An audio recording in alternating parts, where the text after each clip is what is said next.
Hi everyone, I'm Ian and I'm the Linux Geek. I'm making a series on how to set up a Ubuntu web server. This is going to be my first video in the series and I'm going to be talking about how to physically secure all your hardware. Physically securing all your hardware is just as important as the software security because it doesn't matter how much you secure the software if someone still has physical access to the actual hardware, they're still going to be able to get into your system and change all the settings to their advantage. So I'm just going to go over some points on what you should be doing to help secure your system. So the first thing you want to do is set up the BIOS and the Grub passwords.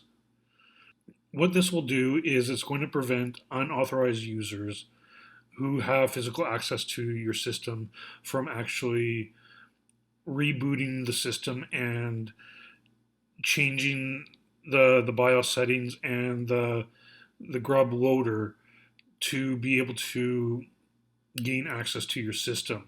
In your BIOS settings, you're going to be able to disable certain drives, such as the USB drive, and being able to boot from that drive, or maybe like the CD-ROM or whatever it is. You, if you can disable those drives that you don't need, then it will prevent the people from being able to reboot the system into single user mode. And this goes same with the Grub loader. If you don't want them to access your system, putting in a Grub password will prevent them from being able to boot the operating system without having to enter a password. So this is just an extra layer of protection. Each system is going to be different on how you enter the BIOS and set it up. So you'll just have to go and do this on your own because there's so many variations, but just be careful if you don't know what you're doing, because changing some of these settings could prevent you yourself from getting into your operating system. Like I say, if the intruder has access to the BIOS, they can set it to boot from the diskette or a CD-ROM, and they can then enter rescue mode or single user mode.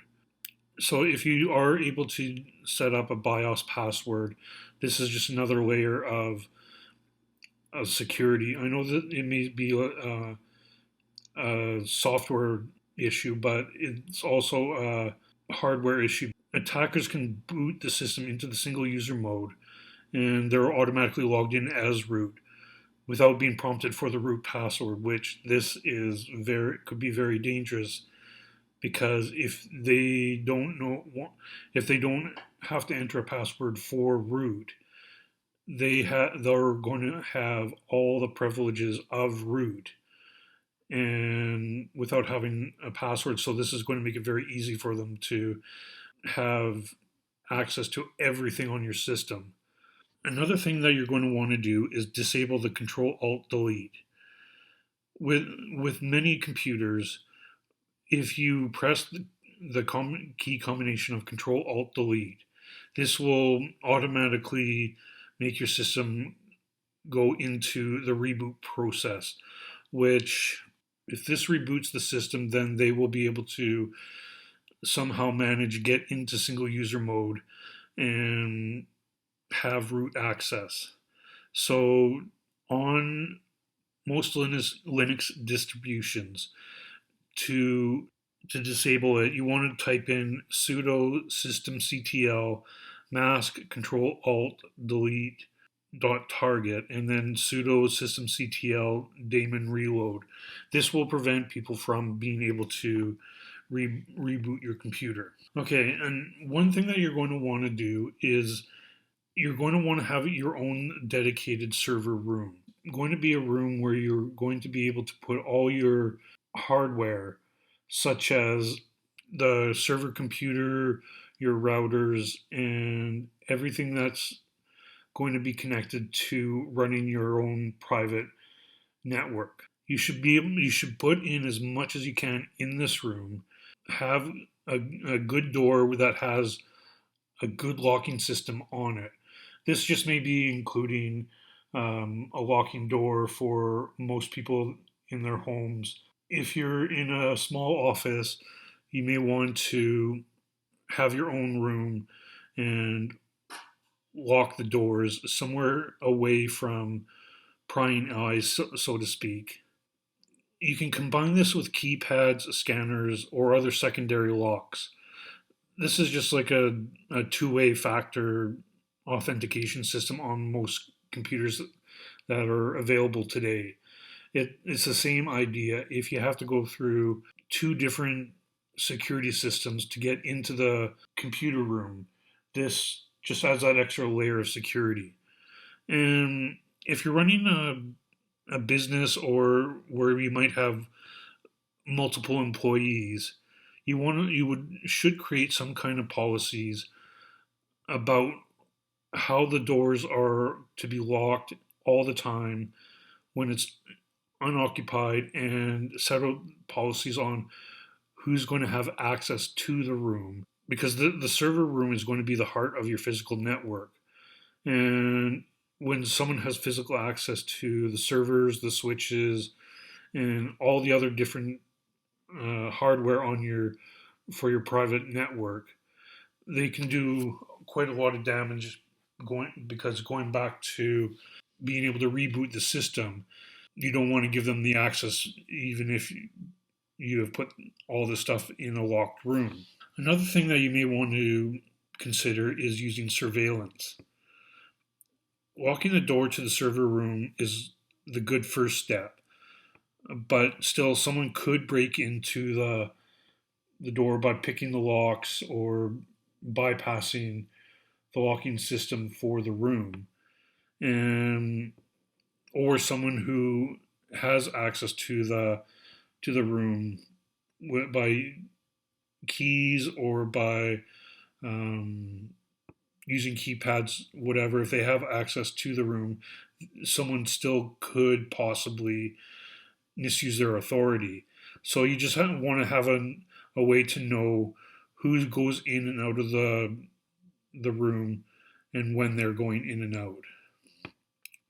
If you can use some kind of authentication system incorporated into the locking devices, so that you get a record of who has entered and when they've entered. This works for a lot of like electronic keypads, and setting up a logging system of knowing who goes into the server room is just going to be able to help you track down if something does go wrong. You can track it down to who went in and at what time. So this is also going to be, you could also use a video surveillance camera, where placed in a location that gives a good view of anyone entering and leaving. And so you can also use this to verify who is going into the system, into the server room. And it just has that extra layer of security. You should place most of your vulnerable devices in this room. Like I say, the computers aren't the only thing you have to worry about.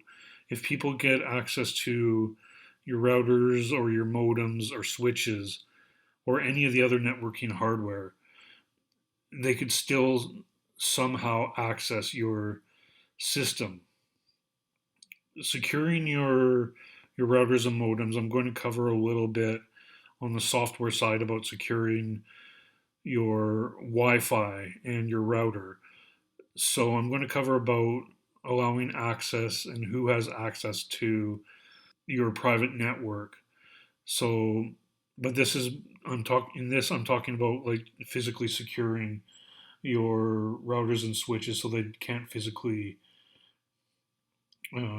connect to those hardware elements and gain access. So, like I say, place as much of the networking hardware in the server room, And if you need to have these in different area, try to put it in an area that has a separate locking room. I know this may be a bit of an inconvenience having if you have to have two or three or multiple rooms that you have to lock in order to secure your hardware. But like I say, if you can if you can secure as much of your hardware as possible, it just decreases the chance of someone being able to physically get into your system. It's a balance of trying to keep everything as secure as possible. You should use rack mounted servers whenever you can. The rack mounted servers are great because they have two main advantages. They're they take up a lot less space and are easier to secure. So a lot of the rack mounted servers, like they are quite thin and small, and they're basically just dedicated for being used as a server computer. So they don't have a lot of the peripherals that you would find on a home computer. So it would so this does allow them to take up that less space. And you can fit several of these servers onto the rack mounted servers depending on how much you need and how big of a server rack that you get. So you could have 8 or 10 or however many on the rack. And these racks um, allow you to lock the servers into place. And then the racks themselves can be, if you really want to and to be extra secure, you can mount them to the floor. And this just makes the entire package very, very difficult to move and to remove from the server room, because sometimes if someone is going into your room to physically access your systems, they may not have the time. So what because of the size of these rack mounted servers, it could be very easy just to, if they're not secured in place, they could just walk in and remove that server and walk out and have it in a lot like a suitcase or some kind of carrying case, and they may not access the server right on site. But if they're able to remove it, and then they might be able to physically access the system at a later time. Okay, now workstations or any kind of computers that you do your day to day work on for whatever reason, whatever you're doing for your day to day, if these workstations are unsecure and they're connected to the network, a hacker could access or delete the information that's important to your business. Workstations at unoccupied desks or in empty offices or at locations easily accessible to outsiders are particularly vulnerable. You should try to disconnect or remove computers that aren't being used or lock the doors of the room that they're in, if that's possible. Move the computers to a highly visible area so that you can monitor what's going on the computer when someone is using it. And make it hard for unauthorized people to log on to the computer. Another thing that you can do to secure workstations is anytime that you're away from it is to set up the computer to lock the screen within a period of inactive time. Okay, locking the computer cases is also very important because it's very easy to open the case of the computer. And by being able to open up the case, someone could have access to all the internal parts of the computer. And So someone may not be able to steal the entire work tower of a computer, but if they're able to open up the computer itself, they can still just easily go inside and remove the hard drive, which having access to the hard drive and being able to walk away with it from the premises, they're going to be able to have the time to access the system. So, like I say, it's much easier for them to make off with the hard disk in their pocket, and they can access it at a later time. So many computers nowadays come with a set of keys and a locking system to prevent the opening of the cases. So this is just another way to physically secure your system. Okay, portables such as laptops or um, pads like iPads or anything like this. These all pose a special physical security risk. That's because these things can be easily stolen. They're very small and light, and many of them can be placed within your pockets or some sort of carrying case. And the person would then have any they would be able to access any data stored on the disk, and on that disk, if it has network log on information, that could be very detrimental, because if now they're able to log on to your private network, they can have access to everything on your private network, making it a lot easier for them to access and possibly steal or alter or change your information. So, and also if your laptops do contain sensitive information, you should use a full disk encryption. Backing up your system is very important and should be considered an essential element in your managing the server computers or anywhere that you store the information on your computers. Um, a lot of IT administrators keep the backups next to the server in the server room. So they'll have a dedicated memory storage for backing up all their information onto this computer. This may or may not be a good idea, but having a backup is definitely a good thing. And when you couple that with having a on-site backup, and then you should also try to set up have a way of backing up your information onto an offsite or onto a computer system that's not on your premises, just to have that extra security, just in case someone does um, get into your system and wipes out a lot of your information. Then still going to have a backup of that information, and it's going to be you're going to be able to restore it a lot easier, and rather than you've lost all your information now.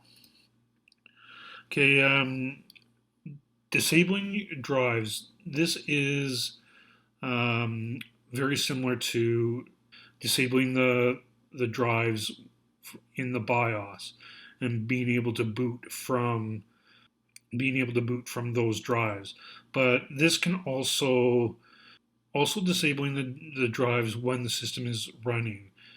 This just prevents people from being able to access the information and being able to save it onto like a USB or a CD, or just a way of copying any of the information off of your system.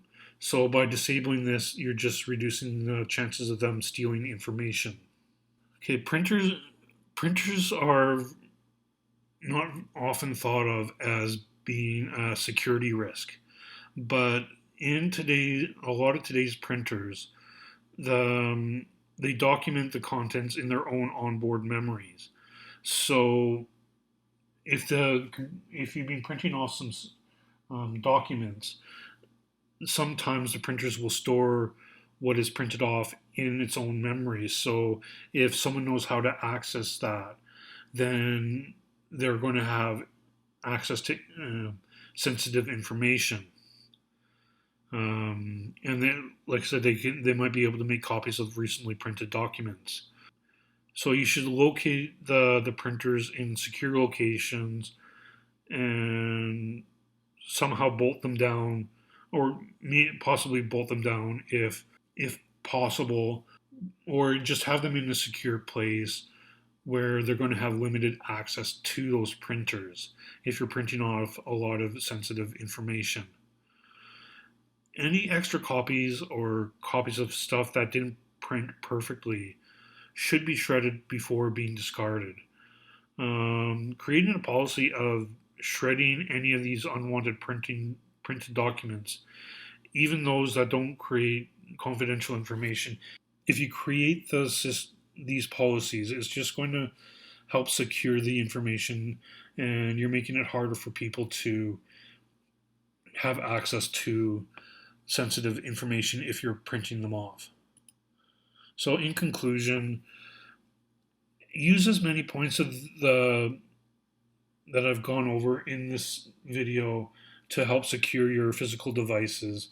You may or may not be able to or have the resources to implement all the points, especially if you're just setting up your own personal website or using it at your home. But the bigger your private network, and when you start getting into small and medium businesses, you should try to incorporate more and more of these options.